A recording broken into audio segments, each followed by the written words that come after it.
83A, listening area for the following move.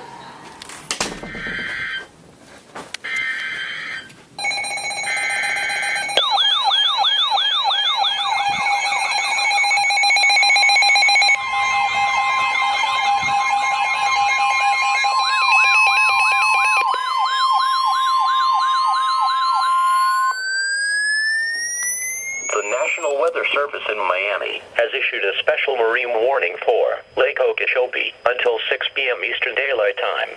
At 5:24 p.m. Eastern Daylight Time, a strong thunderstorm was located 10 nautical miles northeast of Liberty Point, moving northeast at 30 knots. Hazard, wind gust 34 knots or greater in small hail. Source, radar indicated. Impact, small craft could be damaged in briefly higher winds and suddenly higher waves.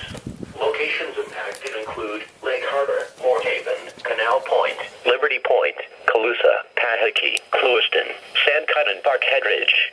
Boaters should seek safe harbor immediately until the storm passes.